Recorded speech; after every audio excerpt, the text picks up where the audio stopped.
Rules আপনারা বলতে পারেন এখনো করতে পারেন, কিন্তু একটা আইন করার জন্য একটা প্রক্রিয়া যে অনুসরণ করতে হয়, লেজিসলেটিভে পাঠাতে হয়, তারপর সেখান থেকে ক্যাবিনেটে যেতে হয়, এবং ওইখানে আসলে সাংবাদিকতার পরিধি নিয়ে একটা তর্ক আছে। সব মিলিয়ে আমরা মনে করি যে স্টেক হোল্ডারদের সাথে পরামর্শ করে এটা সম্ভব হবে। একটা খুবই গুরুত্বপূর্ণ দাবি আছে সাংবাদিকদের দিক থেকে, সেটা হচ্ছে নবম ওয়েজ বোর্ড বাস্তবায়ন করা। আমরা চেষ্টা করছি, এটা হচ্ছে ইন্টারমিনিস্ট্রিয়াল, শ্রম মন্ত্রণালয় যেহেতু এটা ডিল করে, বলতে আমরা চেষ্টা করছি যে শ্রম মন্ত্রণালয়ের সাথে কথা বলে, বা আরও কয়েকটা মিনিস্ট্রি জড়িত, তাদের সাথে কথা বলে আমরা এটা 9th ওয়েজ বোর্ড বাস্তবায়নের কাজটা আমাদের সময়ে শেষ করে দিয়ে যাওয়া। এটা গত 6 বছর ধরে চলে আছে, তো এটা আমরা চেষ্টা করছি। এর বাইরে সাংবাদিকদের প্রশিক্ষণ থেকে শুরু করে আমরা অলরেডি শুরু করেছে পিআইবি। আমরা চেষ্টা করছি আহত যারা সাংবাদিক ছিলেন এবং এর মধ্যে যারা আগেই সাংবাদিক ছিলেন তাদের তো একটা বিষয় আছে, তাদেরকে একটা প্রশিক্ষণ অলরেডি শেষ হয়েছে, কিন্তু যারা আহত হয়েছেন কিন্তু সাংবাদিকতায় আগ্রহ আছে তাদেরকে সাংবাদিকতা প্রশিক্ষণের আমরা চেষ্টা করছি। তো যে কথা বলা হলো যে আহত বা সাংবাদিকদের একটা যদি সংগঠন হয়, সেটা সংগঠন আপনাদের সিদ্ধান্ত, কিন্তু যারা এই জুলাই গণ অভ্যুত্থানকে ধারণ করেন এবং যারা ব্যক্তিগত নৈতিকতা ও সৎসাহসের ভিত্তিতে লড়াইটা চালিয়েছেন এবং জনগণকে জানিয়ে দিতেন আসলে কি করছে, তাদেরকে বলতে পারি যে আপনারা এই প্রশিক্ষণ কর্মশালা অংশগ্রহণ করুন, এবং আমি মনে করি যে আপনাদের এই ক্যাপাসিটি বিল্ডিং এর কাজটা আমরা যতদিন আছি আমরা আরো চেষ্টা নিব যে আরো কিভাবে আপনাদের ক্যাপাসিটি বিল্ডিং করা যায়, আরো কোন কোন প্রতিষ্ঠানের সাথে সংযোগ করে আপনাদেরকে আরো ভালো ট্রেনিং দেওয়া যায়, প্রশিক্ষণ দেওয়া যায়, সেই চেষ্টা আমরা করব। আর আরেকটা বিষয় আমি বলি, সেটা হচ্ছে যে সাংবাদিকদের যে বিষয়টা বাংলাদেশে এখন হয়েছে, যেটা কালকে বললো একটা পত্রিকায় সাংবাদিকদেরকে বের করে দেওয়ার বিষয় এবং পরবর্তীতে রাত্রে গিয়ে সাংবাদিকদের, আমরা মনে করি যে এটা সাংবাদিকদের এই যে চাকরিচ্যুত করার বিষয়টা, এইটা আসলে কিভাবে সমাধান করা যায়, তার জন্য আমরা চিন্তা করছি যে কোনো সময় হুট করে সাংবাদিকদের চাকরিচ্যুত করে দেওয়া, এবং এটার কোনো আসলে সেফটি বা ফ্রেমওয়ার্ক কিন্তু নাই বাংলাদেশে। যখন ইচ্ছা আপনি একজন সাংবাদিকের আপনি আপনার হাউসে আনতে পারেন, যখন ইচ্ছা তাকে বের করে দিতে পারেন, এবং তার আসলে কোনো রকম নিরাপত্তা নেই। এবং আমরা একটা কথা বলি আমাদের অভিজ্ঞতা থেকে, গত 1 বছরের নাহিদ ছিল, এরপর আমি যখন দায়িত্বে আসছি, সেটা হচ্ছে যে সাংবাদিকদের যদি একটা সম্মানজনক জীবন দেওয়া যায়, তাহলে সাংবাদিকরা দালালি ছেড়ে দেওয়াটার জন্য তাদের কাছে একটা অপশন থাকে।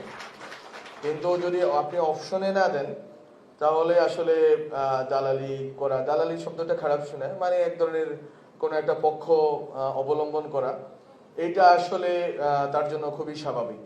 কারণ একটা বাংলাদেশের মানুষের যে লাইফ স্ট্যান্ডার্ড, ওই অনুযায়ী সাংবাদিকদের বেতনের কোনো উঠানামা নাই, ওই স্থির বসে আছে এক জায়গায়। এবং বড় বড় হাউসগুলো নেওয়া হয় বেসিক্যালি রাজনৈতিক উদ্দেশ্য চরিতার্থ করার জন্য, এবং গত 16 বছরে অনেক হাউস নেওয়া হয়েছে, অনেক অনলাইন পত্রিকা নেওয়া হয়েছে, যার সাংবাদিক পরিচয় কার্ড একটা ধরিয়ে দিচ্ছে, এবং ওইটা নিয়ে হয়তো অনেকে অনেক কাজ করছে, অনৈতিক কাজ করছে।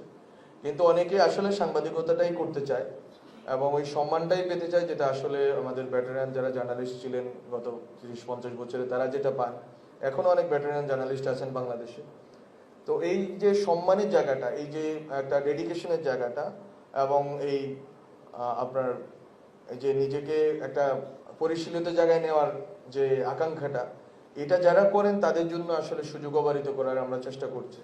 সেই সুযোগের জন্য আমরা চেষ্টা করছি যেটা যে আমাদের পত্রিকা এবং টেলিভিশন থেকে শুরু করে অনলাইন সবগুলো মাধ্যমেই আসলে সাংবাদিকদের সুরক্ষা আইনটা আমরা মনে করি যে এটা একটা বড় রক্ষা কবচ হবে তাদের জন্য।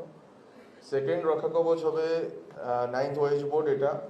থার্ড একটা রক্ষা কবচের আমরা চেষ্টা করছি যে অনলাইন মানে যদি আমরা এটা আলোচনা করছি, যদি সাংবাদিকদেরকে বেতন না দেওয়া হয় এবং সাংবাদিকদের যদি সংক্ষুব্ধ থাকেন, এটা যেমন মনে হয় যে আমি অনেক সাংবাদিকদের চিনি যারা ক্যাম্পাসে আমাদের সাথে দায়িত্ব পালন আমাদের সাথে রাজনীতিতে বা অনেক কিছুতে ছিলেন, তো তারা যেটা করেছেন যে তারা দেখা যাচ্ছে যে 4 মাস 6 মাস, এবং এক পলাতক সাংবাদিক আছে, তার হাউসে প্রায় 6 মাস 7 মাস বেতন দেওয়া হতো না, এবং এরা আপনার মোটামুটি নাম বুঝবেন কার নাম বলতেছি। তো এরকম ছিল আর কি আসলে। তো সাংবাদিকদের যে বেতন দেওয়া হয় না, এবং এই সময়টা আসলে এইটার নিয়ে আসলে কি ব্যবস্থা নেওয়া যায়, এই জায়গাগুলোতে আমরা কাজ করব। আর আরেকটা বিষয় যেটা হয়েছে যে আসলে বাংলাদেশের সাংবাদিকতা বা মিডিয়া সিনকে আপনি যদি গণতান্ত্রিক করতে চান, তাহলে আসলে এখানে আপনাকে অলিগার্কদের হাত থেকে সাংবাদিকতাকে বের করতে হবে। তো একটা প্রস্তাবনা আমাদের সংস্কার কমিশন করেছে যে সাংবাদিকদেরকে মালিকানার ভাগ দেওয়া, বা এক ধরনের যে সাংবাদিক একটা হাউসের মালিকানা দেখা যাচ্ছে একটা কোম্পানির কাছে বা একটা গ্রুপ অফ কোম্পানিজের কাছে, কিন্তু যদি ওখানে সাংবাদিকদের মালিকানা দেওয়া হয় তাহলে যেটা হয় যে এক ধরনের ভারসাম্য তৈরি হয়, এক ধরনের নিরপেক্ষতা তৈরি হয়, এবং এক ধরনের সাংবাদিকরা একটা এম্পাওয়ার্ড ফিল করে। তো ওটা আমরা পর্যালোচনা করছি, এটাকে আসলে মালিকানার, এটাও বিভিন্ন দেশে এই পদ্ধতি আছে, মালিকানা অংশ বা যারা কর্মরত সাংবাদিক আছে তাদের জন্য কোনোভাবে মালিকানা বা অন্য কোনো সুবিধা রাখা যায়। তো এই চেষ্টাগুলো আমাদের দিক থেকে আছে। আর টিভি এবং অনলাইন এই জিনিসগুলোতে কি প্রচার করা হয় না করা হয় এবং কিভাবে এইগুলোর জন্য একটা ফ্রেমওয়ার্ক করা যায়, সেজন্য আমরা সম্প্রচার নীতিমালার কথা ভাবছি। অনলাইন এবং ওটিটির ক্ষেত্রে একটি নীতিমালা প্রণয়নের আমাদের উদ্যোগ আছে, এটা আইসিটি ডিভিশনের সাথে কথা বলে আমরা তৈরি করছি, পোস্ট অ্যান্ড টেলিকমিউনিকেশন মিনিস্ট্রি এবং আইসিটি ডিভিশন। তো আমরা চেষ্টা করছি আমাদের দিক থেকে আগামী কয়েক মাসে আমরা এই জিনিসগুলো যেগুলো বললাম এগুলো আমরা বাস্তবায়ন করে যেতে পারবো আশা করি। এবং আমি এখানে বলতে চাই যে এখানে বাংলাদেশে সাংবাদিকতার জায়গাটা অনেক বেশি রাজনীতি এবং ব্যবসায়িক স্বার্থ দ্বারা পুষ্ট। আমি আশা প্রকাশ করব যে আপনারা মানুষকে সঠিক তথ্য প্রবাহ নিশ্চিত করার জন্য সাংবাদিকতা করবেন। রাজনীতিক সবারই অ্যাফিলিয়েশন থাকবে, কিন্তু এই যে ইউনিয়ন বা ফেডারেশন থেকে শুরু করে যেই প্রতিষ্ঠানগুলো আছে, আমরা এই সরকারের আমলেও আমি নাম না উল্লেখ করে বলতে চাই, প্রমাণ পেয়েছি যে আসলে এটা যতটা না সাংবাদিকদের জন্য সুরক্ষা এবং সাংবাদিকদের স্বার্থ রক্ষা, তার চেয়েও বেশি হয়ে যায় ব্যবসায়িক গ্রুপ অথবা রাজনৈতিক দলের স্বার্থ রক্ষা। তো এই জায়গা থেকে বের হওয়াটা আসলে একটা দীর্ঘ কালচারাল লড়াই, পলিটিক্যাল কালচারাল লড়াই। এটা আসলে রাজনৈতিক দলগুলো যদি না চায়, অন্য সবগুলো পক্ষ যদি না চায়, এই কালচার তো চেঞ্জ হবে না। আমি আপনাদেরকে ব্যক্তিগতভাবে বলেও লাভ নেই, কিন্তু এতটুকু বলা যায় যে আপনারা যদি এই জায়গাটাতে যদি নিরপেক্ষতা এবং আপনাদের সততা ধরে রাখতে পারেন, আশা করি সাংবাদিকতা এবং সংবাদ মাধ্যম, মিডিয়া এসব নিয়ে মানুষের যেই বিশেষ করে মূল যারা সংবাদ মাধ্যম নিয়ে এই অভ্যুত্থানের সময়ে যে মানুষের যে একটা হতাশা তৈরি হয়েছে, যেই ধরনের এক ধরনের ঘৃণাও অনেক ক্ষেত্রে তৈরি হয়েছে অনেকগুলো হাউজের প্রতি, এবং অনেক হাউজের প্রতি ঘৃণা তৈরি হওয়ার পরে খুবই আমরা দেখলাম, আমরা মন্ত্রণালয় থেকে কাউকে এখনো কল দিই না, এবারে গত 1 বছরে কাউকে কলও দেওয়া হয়নি, বাধ্যও করা হয়নি কিছু করার জন্য, এবং করা হবেও না। কিন্তু বিবেক এবং নৈতিকতা বলতে একটা জিনিস আছে। গত 16 বছরে যারা নির্লজ্জভাবে ফেসিবাদের দালালি করেছে, সংবাদ মাধ্যম হিসেবে, হাউস হিসেবে অথবা ব্যক্তি সম্পাদক হিসেবে, আমরা কাউকে দেখি নাই জনগণের কাছে ক্ষমা প্রার্থনা করতে, কাউকে দেখি নাই যে একটা রিগ্রেট করতে, কাউকে দেখি নাই আমরা যে একটা রিকনসাইলের চেষ্টা করতে জনগণের সাথে। সংবাদ মাধ্যম, আমাদের যে বক্তব্য সেটা হচ্ছে সংবাদ মাধ্যম আসলে সরকারের চেয়ে বেশি জনগণের কাছে দায়বদ্ধ থাকবে। সরকার একটা ফ্রেমওয়ার্ক তৈরি করে দিবে, সরকার রক্ষণাবেক্ষণ করবে, দেখভাল করবে, বা একটা নীতি এবং আইন প্রণয়ন করবে। কিন্তু সংবাদ মাধ্যমের আসলে যেরকম রাজনৈতিক নেতারা জনগণের কাছে দেয়, আমরা এটা বারবার বলছি, গত 3 মাস ধরে আমি বলে আসতেছি, সংবাদ মাধ্যম যদি স্বাধীনতা চায়, স্বাধীনতার সাথে সাথে তার অ্যাকাউন্টেবিলিটি নিতে হবে, রেসপন্সিবিলিটি নিতে হবে, তাকে দায়িত্বশীল এবং জবাবদিহিমূলক ব্যবস্থাতে যেতে হবে। এটা গেলেই আস্থার যে সংকট আছে এটা ফেরত আসবে। এবং এটার প্রথম দাগ হচ্ছে যারা গত 16 বছরে ফেসিবাদের দালালি করেছেন, যারা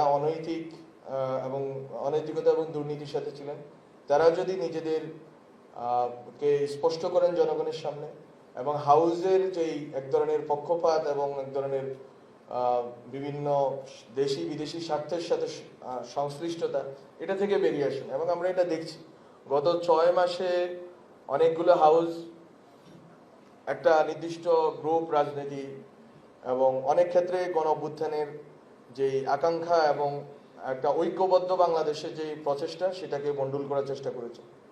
আমরা কিন্তু তাদের বিরুদ্ধে কোনো আইনি ব্যবস্থা নিইনি, এটা আমরা জনগণের উপর ছেড়ে দিয়েছি। জনগণ পর্যবেক্ষণ করছে যে আসলে কোন কোন সংবাদ মাধ্যম জনগণের সাথে সততার সাথে কাজ করছে, জনগণের জন্য কাজ করছে, দেশের জন্য কাজ করছে, রাষ্ট্রের জন্য কাজ করছে এবং গণ অভ্যুত্থানের পক্ষে কাজ করছে।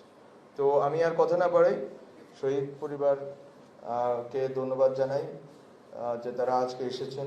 আহত যারা সাংবাদিক, আপনাদের আসলে একটি কথা না বললেই নয়, আসলে এখানে লিস্ট ধরে ধরে সাংবাদিক যারা আহত হয়েছেন তারা আসলে এসে সম্মাননা নেবেন। এই প্রক্রিয়া নিয়ে আমি একটু সন্দিগ্ধ ছিলাম যে এটা আসলে সঠিক প্রক্রিয়া কিনা, কারণ যারা আসলে লড়াইটা করেছেন তারা তো কোনো সম্মাননার জন্য করেন নাই, অথবা তারা এই কয়েক হাজার টাকার জন্য করেন নাই, বরং তাদের নীতি নৈতিকতা এবং সততার জন্য করেছেন। ফলত আমি মনে করি যে সবাই এখানে আছেন এরকম না,